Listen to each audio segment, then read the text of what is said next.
Talking about forces and interactions. So this is the second part of this. This is only really an introduction to Newton's laws, and we're going to work more and more with them, even Monday after the exam, etc., etc.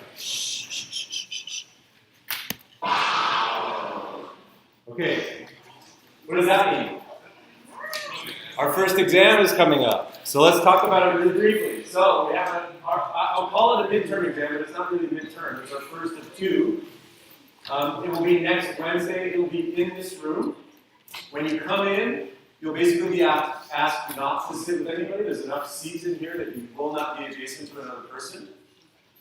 You'll ask to bring a number 2 pencil and your student ID, because in order to turn in your exam, you have to sign a sign-out sheet, and you'll be asked to show your ID. We'll have about 6 to 8 TAs in here collecting the exams very quickly. One of the things that we found in this class over and over again is that in this kind of rush to collect exams, people cheat, right? If you've ever been in this class, there's one guy down here like me, some poor sap, trying to collect all the exams, you wait in a big line. That's where everybody cheats. So what we do is we bring in basically a little army of TAs, and we have them collect the exams row by row, so it's done really fast. So for those of you that don't cheat, you'll be happy that it's at least as fair as it can be. Calculators are good, they're okay. In fact, graphing calculators are fine. It's just as long as you're not programming anything into it. And like I said, there'll be 8 or 9 of us kind of walking around with our eyes looking over your shoulder. So nothing that you can actually program into it. I don't care otherwise if you use that calculator.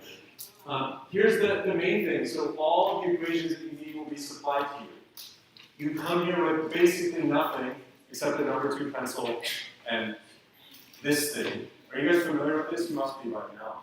This is basically a red Scantron sheet. You can get these at the bookstore, so buy a couple, they cost like a dime or something like that.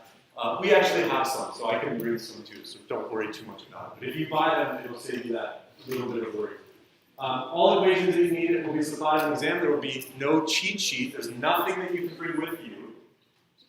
The last thing I'll say is that the practice exam is posted on iLearn. I think I have it posted right this minute.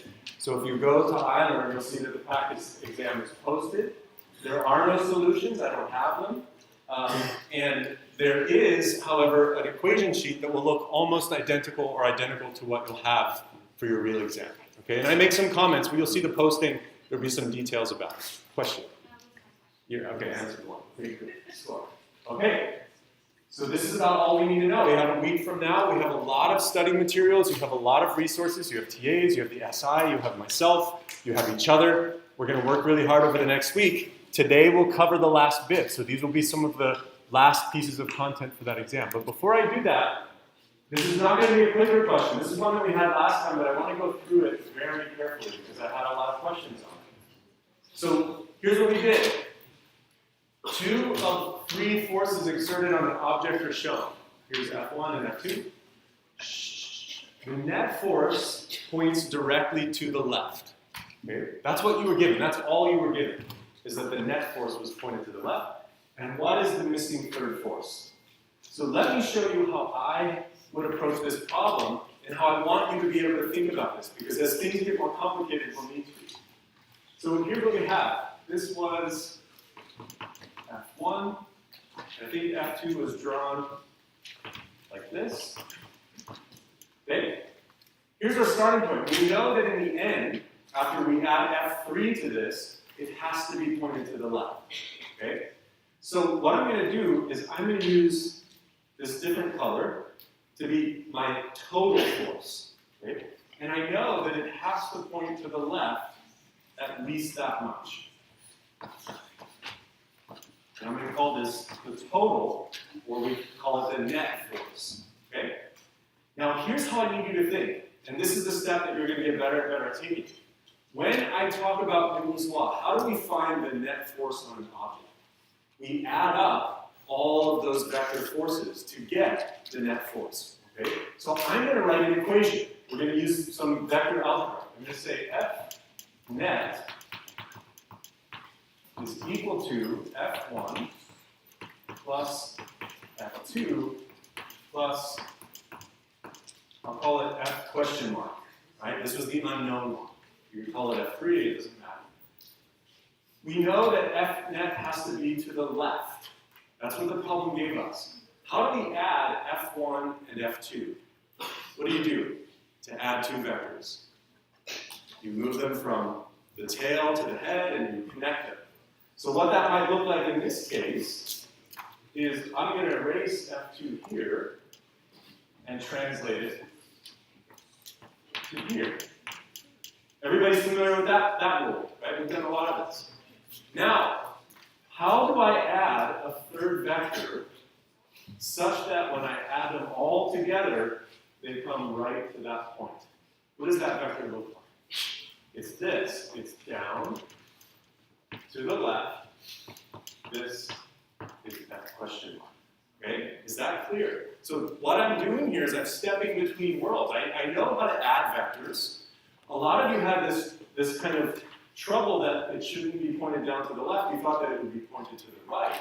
But if you look at this equation, the net vector has to point a little bit to the left. I could have made it point further to the left, but I kept it this distance. And in order to do that, this third vector has to go down and to the left. Does that make sense? So all we've done, if I look, I add F1, F2, F3, and that's what I get is the sum of those three vectors. And it's written right here. Any questions? Yeah? So for the phrasing of this type of question on the exam, would it be like this? Why not? Yeah, what was the trouble with the phrasing? I mean, tell me, what was the trouble with the phrasing? Oh, of course. Yeah, of course. Here's the problem. Simple is usually the right way to think. Okay? So even if you get a problem that looks like this where it's complicated, your job is to condense it down to simple. Okay? This is a really completely simplified, right? This is as simple as possible asked how it's asked, but it's actually still challenging. So we will always throw anything at it that we feel like, right? And you have to simplify. Okay, let's move on. So we're going to explore Newton's laws again. We're going to represent them, and we're going to talk about number 1 and 2 in more detail. We'll introduce number 3 at the end.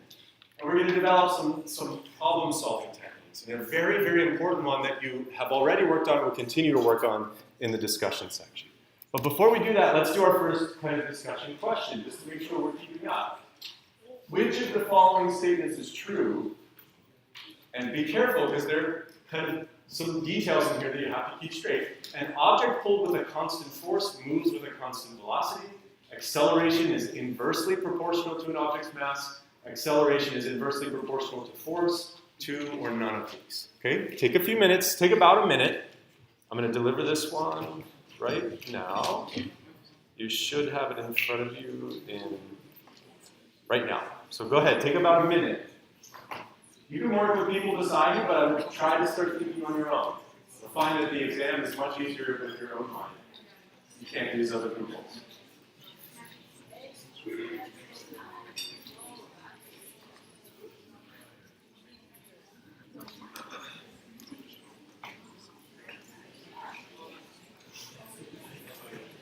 So make sure you read really carefully, right?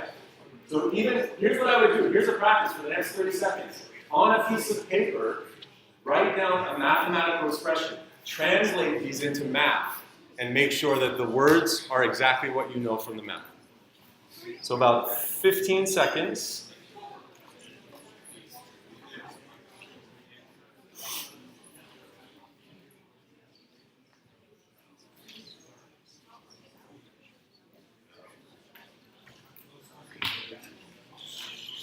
Okay, 2 more seconds. I've only got 112-ish, so put something in. Ah, there they are. Okay, good. All right, here's what I've got. What's wrong? I just loaded it and I got my answer. Oh, you did get it? Oh, score. Okay, so here's what I've got. I've got a tie between B, which is acceleration is inversely proportional to an object's mass, and D, 2, but not all of the above. If you answered D, what are the 2 that you chose? Anybody willing to volunteer? A and, say again? A and B this time, okay? So here's the basic competition. Is it A or B or both? Right? That seems to be the competition between these 2 groups. And it was split pretty evenly. It was 45%, 47%, okay? What? Oh, 47 was D. Yeah, so a slight majority for both. All right, so let's think about it. What do we know about forces How do we write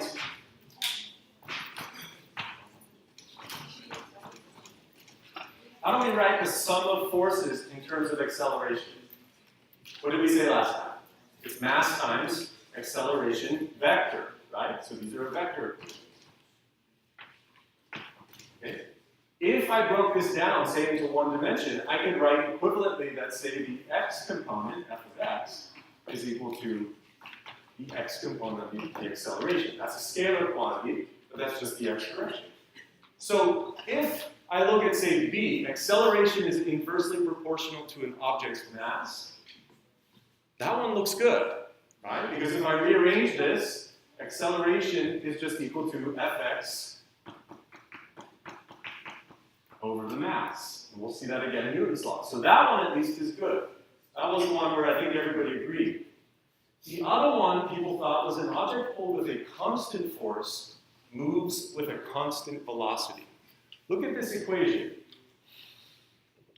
If I have a constant force, what does that mean I have in terms of acceleration? A constant acceleration. If I'm speeding up or slowing down, which means I have a constant acceleration, can I have a constant velocity? No. Okay? We're going to work with this. This is a very common misconception. As we go, we're going to see that with constant velocity, that immediately assumes that I have no forces acting on the object. Okay? It's all embedded in what we'll say is Newton's law. We'll see it in a second. Okay? So good that most of you caught it, but half of you basically were misconceived. And it's often that this is the case. So we're going to work through it. Here's another one. This is a review. Ignoring gravity, okay, which best represents the force vector immediately after the tether ball snaps? This is the one. I'm spinning it over my head. You're looking down on it. I cut the rope. And the question is, which direction is the force immediately after? So take 30 seconds. Again, this one is review. We've worked on it a lot. We spent a lot of time last time, so we're going to move through it pretty quickly.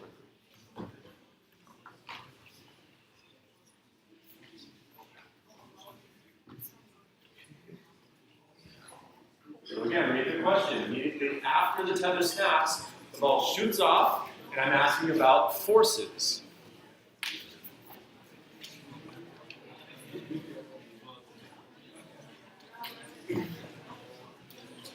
Wait, one more thing before you finish. What did we just say? We said an object pulled with a constant force moves with a constant velocity is wrong. Okay? If it's a constant velocity, there's no force. Keep that in mind. Try to answer this one. Okay, 5 more seconds. I got most of them. Okay, good. It looks pretty promising. Okay, here's what I've got. So 70% of you gave the same answer, and you said that it was D, none of the above. A large and not insignificant fraction, 21%, said that it was A. Okay? Which direction is the velocity immediately after cutting the tether? It's A, it's up. Is it a changing velocity or is it a constant velocity? It's constant velocity. There's nothing accelerating. Beyond that point, if it was out in space, ignoring gravity, that ball would just travel on forever. Is there a force acting on the ball? No. The only force in this problem is actually nothing. If I ignore gravity, there is no force acting on this tether ball. It's none of the above. D. Okay? So 20-ish% of you still need to clarify. Force implies an acceleration. You have to have an acceleration to have a force. You have to have force to have acceleration. They're connected through Newton's laws. Here's another one. This is now getting harder. This is really good test question. In which direction is the total force? I give you a few examples or a few vectors, and I'm just asking, in which direction will the object accelerate?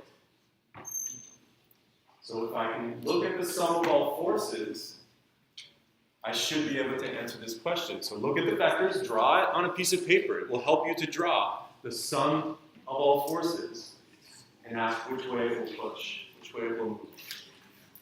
You have about 30 more seconds. Feel free to discuss it with your neighbors.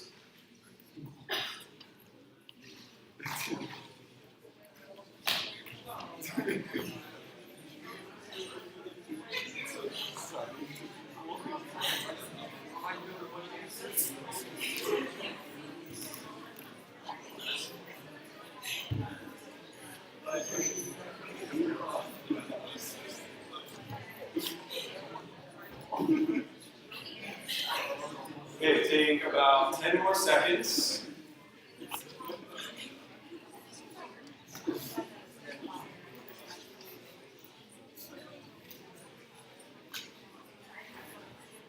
Okay, stop. This is awesome. Okay, good. I have 90% of you got the right answer, which is D, down and to the left. Does this problem look familiar at all to you? It's exactly what we drew in this other problem.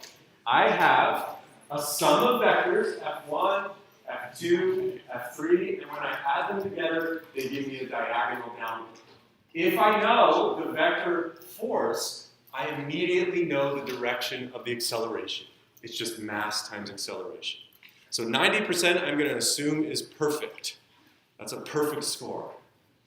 Excellent. We can move on. We're going to move on a little faster. Okay, here's Newton's law. Let's come back to these again.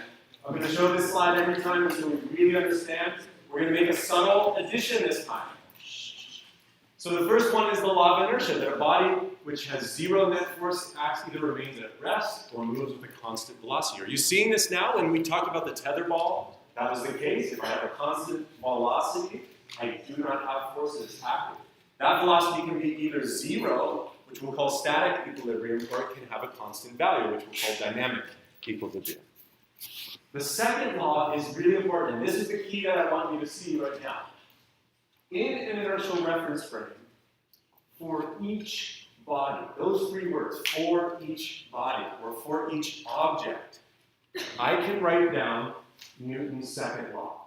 So for any object that I care about, let's say I have a complicated system, for each of those objects, I can write down the sum of all forces on that object are equal to the mass times the acceleration of that object. Okay? When we talked about forces last time, I made this distinction that you have to remember. I have a force of object A acting on object B. If you draw a diagram, which we'll play with today, and you see that there's a force on object B, all the forces are acting on object B, but then there's a stray force that says it's acting on object A, that force doesn't apply. Only one object can be treated at a time using Newton's second law. Okay, so very subtle and important point. The other thing to see is that acceleration is inversely proportional to mass, and there is no acceleration if there are no forces on that object or body. Okay, so you see the answers to our discussion questions. And this one we'll introduce today and we'll work a lot on for the next several lectures. Force is the agent of an interaction between two. So we always take it in pairs. I have object A acting on object B. And we say that there are these things called interaction pairs. So each interaction between any two bodies A and B consists of a pair of what we're going to call third law pairs or partners. Okay? And we'll talk about this really in detail because this is how we'll solve these problems.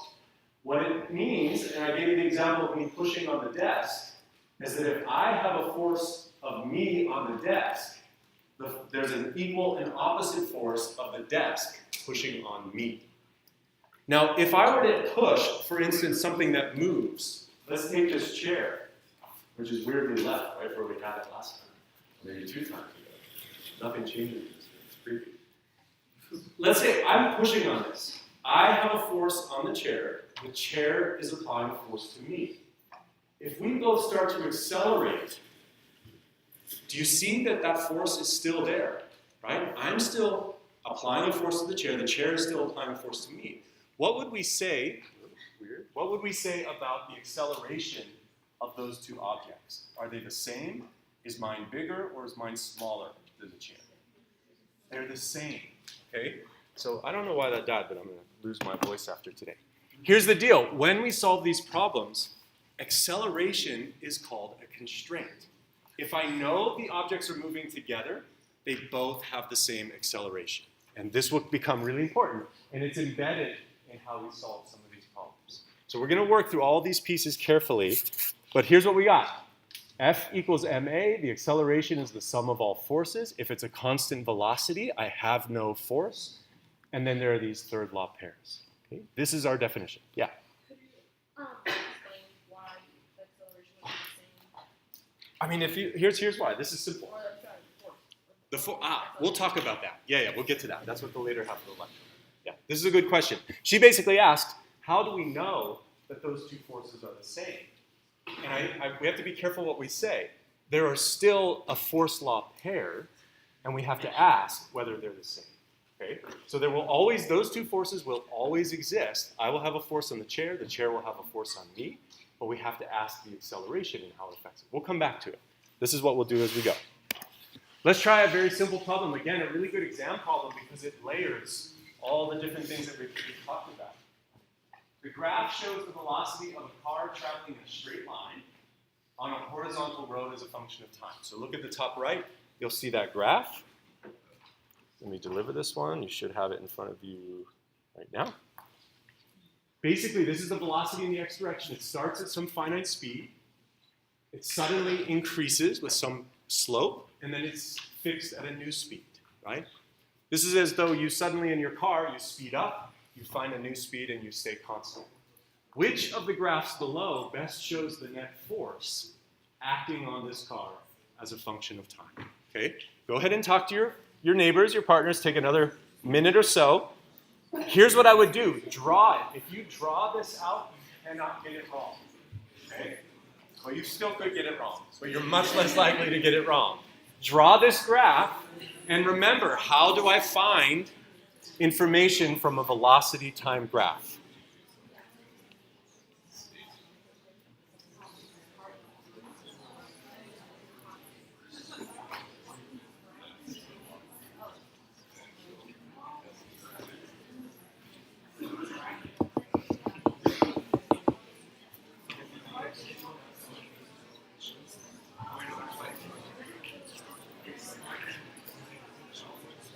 Okay, so about another 30 seconds. So again, draw this on a piece of paper.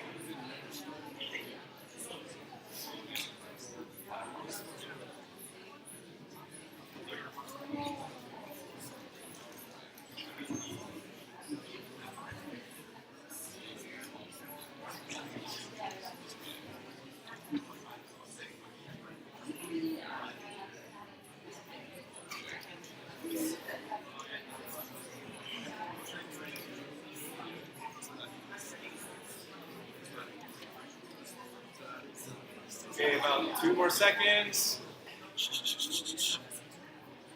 Okay, stop. Okay, I'm going to stop it. Wait. So not all of you got answers in. We're going to come back to it in a second. What did we say? The sum of all forces is equal to what? Mass times acceleration. So Newton's law tells us if there's an acceleration, I have forces acting on the system. If there are forces acting on the system, there has to be an acceleration. Okay? How can you get to the answer from a velocity time graph where it's asking you about the sum of forces? The hint is it's Newton's which law? Yes, good. Somebody's paying close attention. Newton's second law will answer this question for you. Go back. You've done good so far. Take 30 more seconds. See if you can do even better. So I had 68% with the right answer the first time, but I want to see if we can refine our ability to get this right.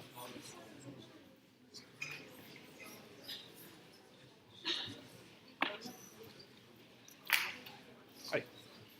I haven't been able to get into this session for some reason the whole time. Is this the right exercise? Let me check. So this is the first time. Like 104, 33975. Yeah. Yeah. Okay, don't worry about it. Come chat with me at the end.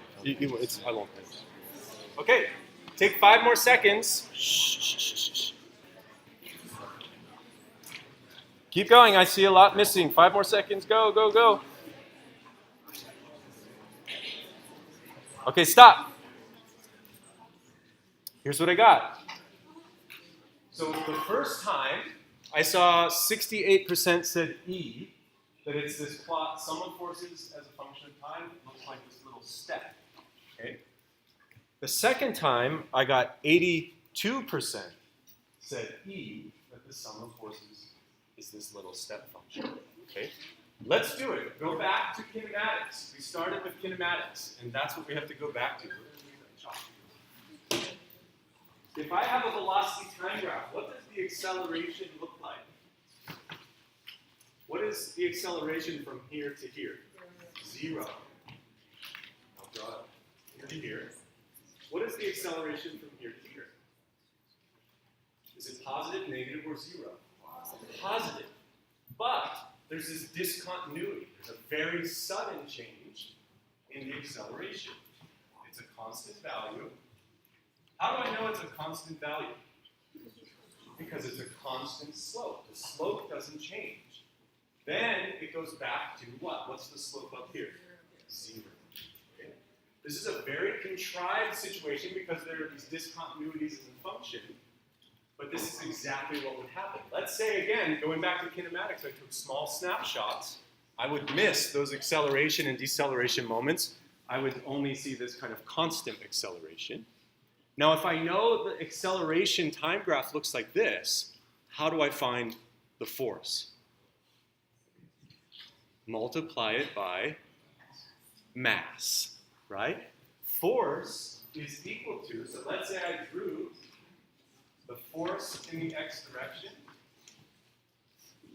I've just drawn for you the force divided by mass. When I multiply it by mass, I'm drawing the force, okay? So this kind of question, you have to go back. When you're reviewing for this exam, you could get a position time graph from which you would find a velocity time graph, from which you would find an acceleration time graph, from which you would find the force as a function of time. Could you do that problem? If you were handed a position time graph, could you get to a force time diagram? Okay, practice. Think about all those rules. We've done them all in kinematics. That exam question tests everything we've done in one shot. Okay? Let's move. Okay, here's some common forces that we talk about. And we're going to get really into these basically next lecture and after the exam. One which you're very familiar with is weight. What is weight? It is effectively the force of Earth on me, right? It is a force of what we'll call gravity. I have a weight. What is the equation? Weight equals, you probably have seen this before, mass times g. That little constant g that we've been working with is effectively going to give us a weight with a mass term in front of it. The other force we're going to talk a lot about is a spring force. What happens if I take a spring and I squeeze the spring? What does it do? It wants to push back, right? What happens if I pull the spring? It wants to go back to where it started. These forces are a bit challenging to work with because we call them restoring forces. If I push one way, they want to go back to where I started. If I push the other way, they want to go back to where I started. They can have different directions depending on whether I'm squeezing them, compressing them, or contracting them, right? Or taking them farther apart. So we're going to work with these after the exam. Here are some common ones that we've already started to work with that we're going to continue working with. Tension. Tension in this example, here's a sled being pulled by a rope. The tension is the force, basically, of the rope on the sled, right? There's a force of tension. If this rope was slack, you would say that there's no force, right? Only when you create tension in a rope does it apply a force to the sled. And we'll deal with some examples with that. The other one, and this is one that we need to get very used to, we call this force the normal force. It's basically the force of the surface of the Earth keeping me from collapsing into Earth's gravitational pull. If I have force of gravity on me, if I'm out in space and there's a force of gravity on me, what's going to happen? I'm going to get pulled towards that source of gravity. What's keeping me right now from being pulled towards the center of the Earth? It's the normal force of the Earth on me. Okay? So we're going to deal a lot with normal force in the problems. Here are some really more common ones. We'll work with these a little bit later. Friction is a force that basically tends to act to slow us down, right? If I'm sliding on a sled, I might feel like I have no friction, but eventually I would slow down. If I was sledding across a frozen lake, there's a thing called kinetic friction, which opposes the direction of motion. Always opposes. There's another source of friction called static friction, which makes it hard for me to get things started to move. And they're different. Okay? There's another one, air drag.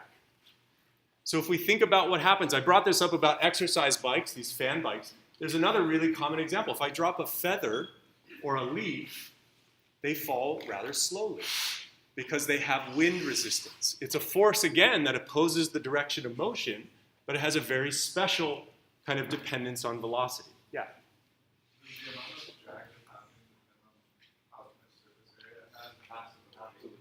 Absolutely. We'll talk exactly about that. You'll see that it depends on the cross-sectional area, it depends on the velocity, it depends on some relative aspect ratio coefficient. You'll see those. Okay. And it comes up a lot actually in car design, right? One of the things that cars are designed to be good at is reducing drag. The more efficient your car, it's because it's reduced its drag. The other one we'll talk about is rocket science. We'll talk about thrust. And thrust force is exerted on a rocket by the things that it emits. Basically, the gases that it shoots out of the back are pushing the rocket forward.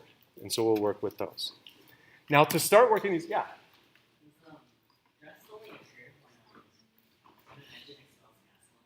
Wait, say again? So effectively, yes, but you can have thrust, for instance, in a jet engine, where what you're actually doing in that case is first compressing those molecules in front of the fan, and then pushing them out very fast behind the fan. So it doesn't have to be like a solid rocket. It can be just like a jet turbine. We'll do examples of that later as we go. Here's the most important thing, and some of you have already seen this, I think, this morning in discussion. This is the most important part of problem solving. This is the recipe that will be tested on the exam for sure. Okay? When we try to solve a problem, we're going to work with something called a free body diagram. We'll do lots of examples today. Here's the recipe. So have this in front of you. I think the notes that I put online should have this slide in. The first thing we're going to do is take a physical situation. We're going to ask what forces are acting on it, and we're going to identify all of the forces acting on that object, right? Figure out all of the forces. We're then going to draw a coordinate system. Do you remember in kinematics, we would draw a little arrow that gave us the direction of motion? So if I was doing 1D kinematics down the hill, I was basically solving the problem going down the hill. So I would draw a little arrow of our direction of motion. This coordinate system will act to remind us of the direction of motion and the directions perpendicular to it. So we use these axes defined in our picture.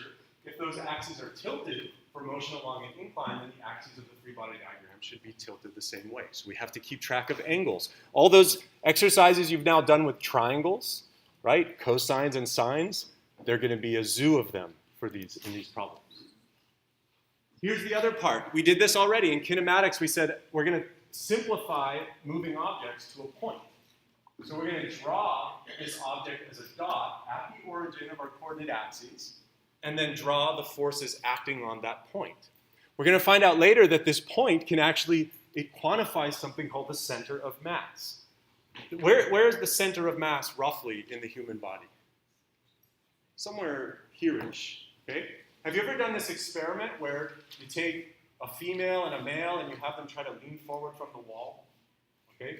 It turns out that on average, the center of mass in the human female is slightly lower than it is in the male. And there are consequences. We'll talk about that. The next step is that we draw vectors representing each of the identified forces. So this looks familiar. Drawing vectors is something we've had a lot of practice with. So we're going to make sure we label each of these force vectors. And here's what I don't have here, which I represented last time, and we will make sure we do it a lot. All of these forces will always be labeled this way first, right? Before I start going and calling something tension or weight or normal force, etc., the first thing we have to do is draw the force and say it is this object acting on that object. force of A on B. And we'll do lots of examples in just a minute. And then finally, you draw and label the net force vector. Again, you guys are getting really good at this. Once you've drawn those vectors carefully and you get them right, you take the sum of all vectors and you get the net force. Then you can take x and y components and solve for accelerations, etc. So you've built up now sophistication enough to do this last part, which is really the problem solving. That's the math that gets us to the rest. So you draw this vector beside the diagram, not on the particle. This is the net force vector. Or if appropriate, you write that it's 0. Why would a sum of forces on an object be 0? When does that happen? The sum of forces is 0. What's that? They cancel each other. All the forces cancel each other. What do we call that when all the forces cancel each other? I'm standing in equilibrium. If all of the forces equal, the sum of all forces equals 0, I know that I'm either in static or dynamic equilibrium. Okay? So when we draw these, we'll look for that. Here's an example. Who's ever been to Cirque du Soleil? Oh, that's not enough. This routine, in fact, is incredible. One-armed handstand routine. Has anyone seen this live? Unbelievable. So in this practice, this circus actor essentially stays on one hand, switches back and forth sometimes for about 9 minutes. Okay? That means that to practice this, right? Imagine how hard you have to practice to go out and perform every single night and stand on one arm or the other for 9 or 10 minutes, right? This is an incredible feat of strength. So here's what I'm going to do. I want to draw a free body diagram. Is this person moving with an acceleration, or are they in equilibrium? They're in equilibrium. This person, in fact, could probably stay in this static position for several minutes, just standing on one hand. So let's draw some forces on it. Here's the first one. There's a force, and I've drawn it from about that center of mass, which we'll identify more rigorously later. There's a force of gravity on that man, on his center of mass. There's another force against his arm that is the force of the block on the man. Now, remember these second law pairs? Is there another force here at the block? What's the other force going on? Third law pairs. What do we say at third law pairs? If there's a force of block on man, there's an equal and opposite force of man on the block. Okay?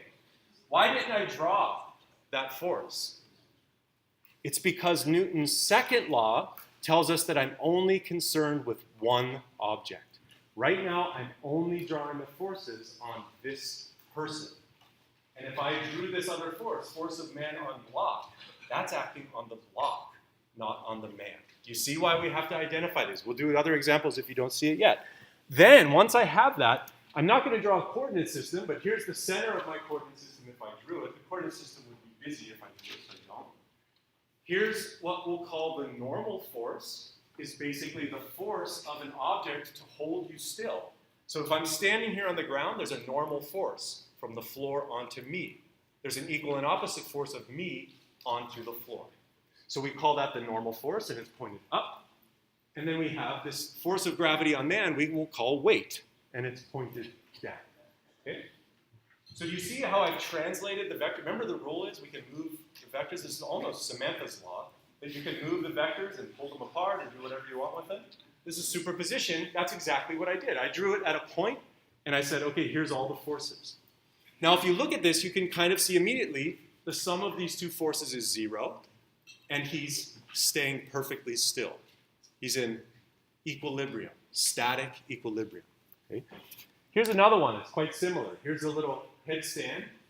His body's doing some fancier things, but the same rules apply.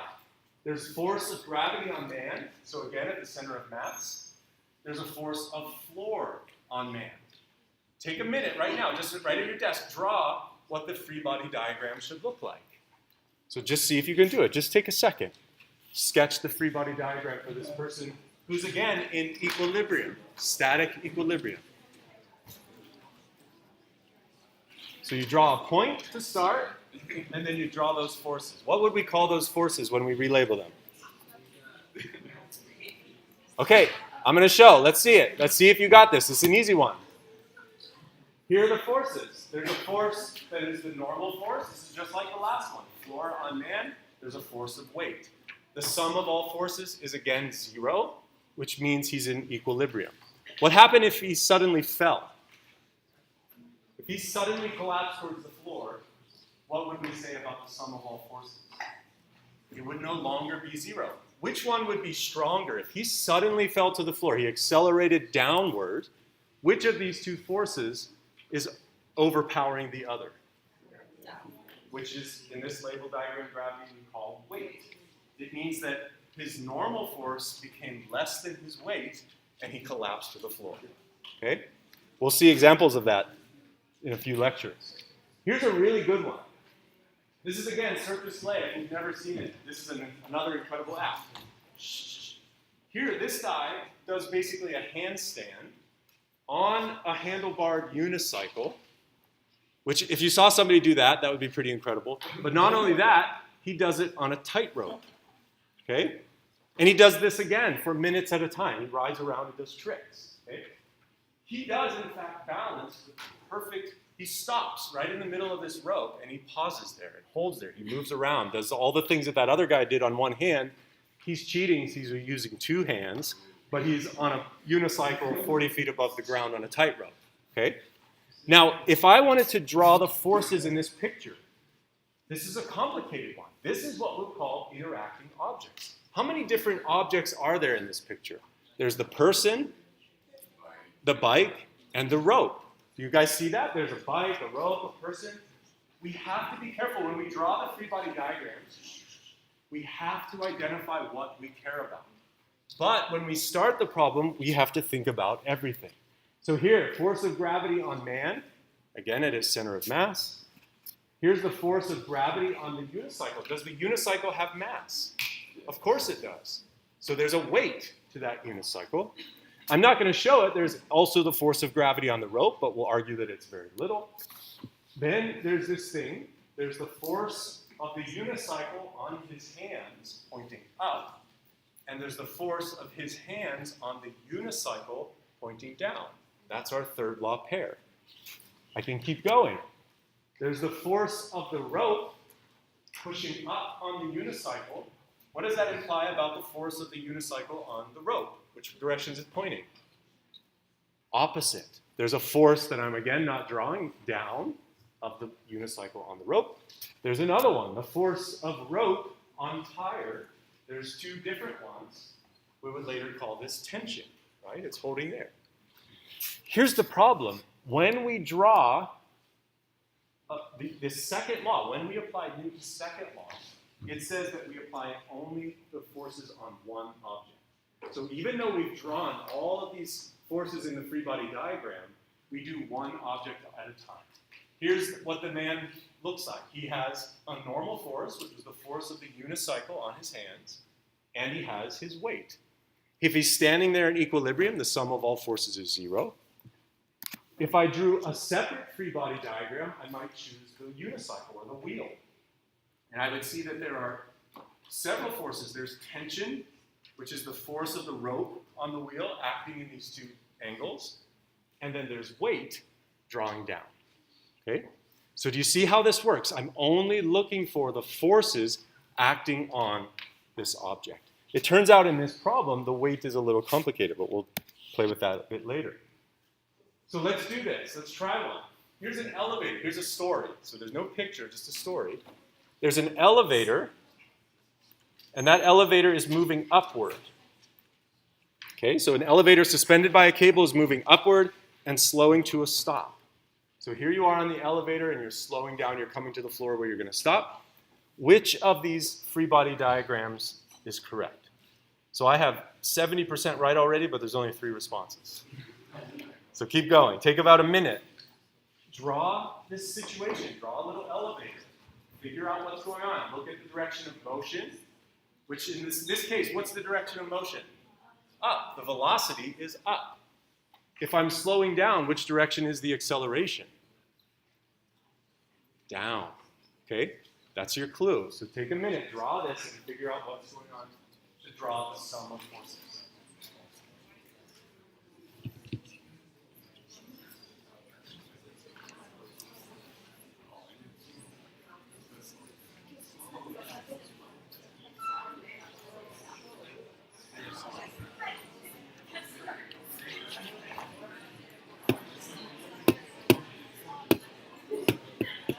Okay, about 20 more seconds. So keep going, 20 more seconds.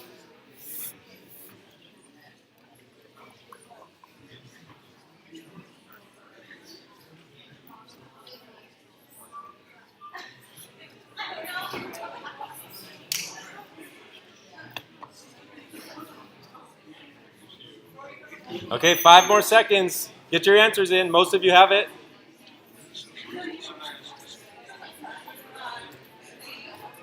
Okay, stop. Okay, here's what I've got. So I see basically 2 answers. I'm seeing A and C. It turns out that the majority, 53%, say that it's C. The other bit, which is about 20%, said that it's A. Okay? So it has to be more. Yeah, that's about right. So there's a few answers in the other ones. But the majority of the answers are A and C. Let's think about it for a second. I'm moving up on an elevator. Which direction is my velocity? Up. Which direction, if I'm moving in one direction and I'm slowing down, which direction is my acceleration? Down. Do you remember this? We talked about this in kinematics. If I'm moving in the positive direction and I have a positive acceleration, I'm speeding up. If I'm moving in the positive direction but I have a negative acceleration, I'm slowing down. Do you remember this? There's a graph. You'll go back to it when you study. If I'm moving up and I'm slowing down, it means my acceleration is down. What does Newton's second law tell us about the direction of the acceleration? If my direction of acceleration is down, what is the sum of all forces on the object? Which direction? Down. Which of these has a sum? Which of A and C has a sum of all forces that would point down? It's C. Okay? So the answer, in fact, is C, that when you are on an elevator, listen, you'll feel this next time you go on an elevator. As you're slowing down, you will feel something called an apparent weight.